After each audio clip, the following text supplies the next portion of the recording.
FLN প্ৰশিক্ষণৰ প্ৰতিবেদন প্ৰথম দিন। আজি ইংৰাজী 16/11/2023 তাৰিখ, অসমীয়া লেখেৰে কাতি মাহৰ 29 তাৰিখে আমগুৰি শিক্ষাখণ্ডৰ অধীনত খণ্ডভিত্তিত FLN 5 দিনীয়া প্ৰশিক্ষণ কাৰ্যসূচী হাতত লোৱা হৈছে।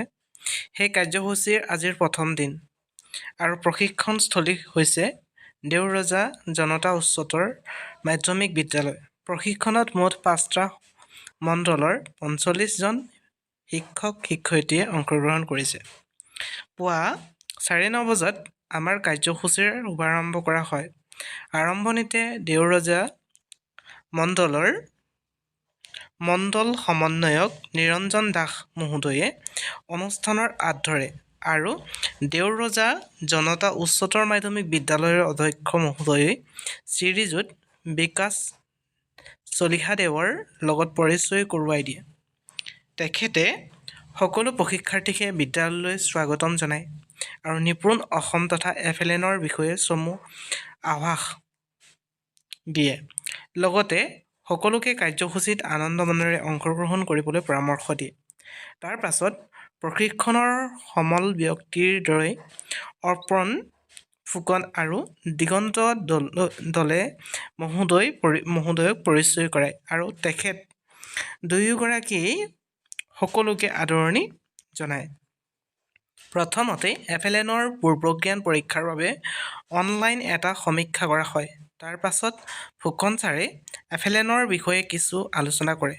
তেখেতে কয় যে 0ৰ পৰা 6 বছৰৰ ল'ৰা-ছোৱালীৰ 85% মগজুৰ বিকাশ হয়। সেয়েহে এইখিনি সময়ত ছাত্ৰ-ছাত্ৰীৰ সঠিক ভাষা আৰু গাণিতিক বিকাশ হোৱাটো খুবেই প্ৰয়োজন।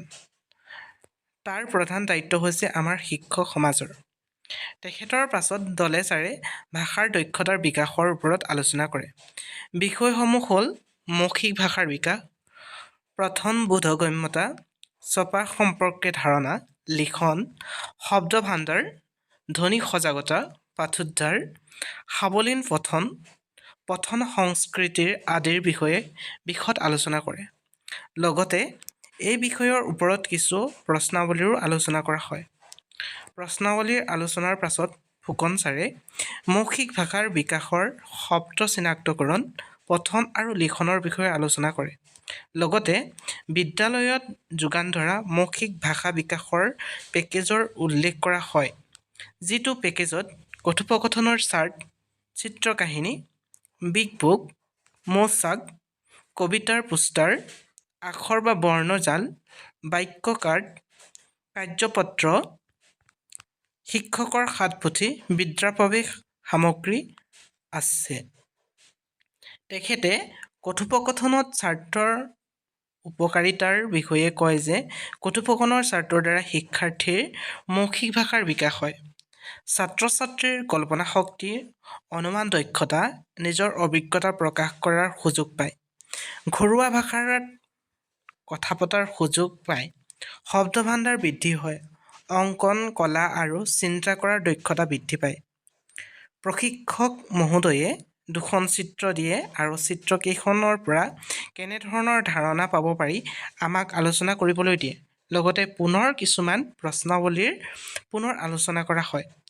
দুয়োজন সমল ব্যক্তিয়ে প্ৰতিজন শিক্ষাগুৰুকে কাৰ্যপত্ৰৰ লগত দিয়া হাতপুথিকেইখন খৰচি মাৰি পঢ়িবলৈ অনুৰোধ জনায়।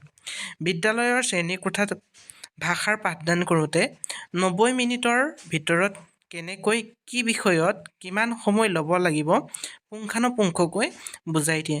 অৰ্থাৎ 30 মিনিট পাঠ্যপুথিৰ, 10 মিনিট OLD মৌখিক ভাষাৰ বিকাশ, 35 মিনিট কাৰ্যপত্ৰত আৰু শেষৰ 15 মিনিট মৌচাকত দিব লাগিব। তেতিয়াহে এটা ভাষাৰ পাঠদান সম্পূৰ্ণ আৰু ফলপ্ৰসূ হ'ব। কিছুসময়ৰ ভোজন বিৰতিৰ পাছত প্ৰশিক্ষাৰ্থীসকলক 3টা দলত ভাগ কৰি দিয়া হয় আৰু প্ৰতিটো দলকে একোখনকৈ কথোপকথন চিত্ৰ দিয়া হয় আৰু তাৰ ওপৰত প্ৰতিটো দলেই নিজৰ মতামত আগবঢ়ায়।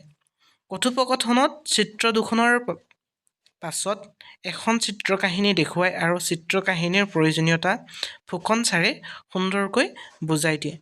তেখেতে কয় যে চিত্ৰকাহিনীৰ ব্যৱহাৰে ছাত্ৰ-ছাত্ৰীৰ সকলক পঠনৰ সৈতে পৰিচয় কৰে চুটি আৰু সহজে বোধগম্য হয় সিহঁতৰ কথোপকথন দক্ষতাৰ বৃদ্ধি পায় ক্ৰমবিন্যাসৰ ধাৰণা দৃঢ় হয় নিজৰ ব্যক্তিগত অভিজ্ঞতা আৰু ভাৱ বিনিময় কৰিব পাৰে আৰু প্ৰশ্ন কৰিবলৈ শিকে চিন্তা কৰিবলৈ শিকে ইত্যাদি লগতে তেখেতে চিত্ৰকাহিনী আৰু কথোপকথন চিত্ৰৰ মাজৰ পাৰ্থক্যও বুজাই দিয়ে শেষত প্ৰায় ৩:৩০ মান বজাত জাতীয় সংগীতেৰে প্ৰথম দিনটো সামৰণি মৰা হয় এই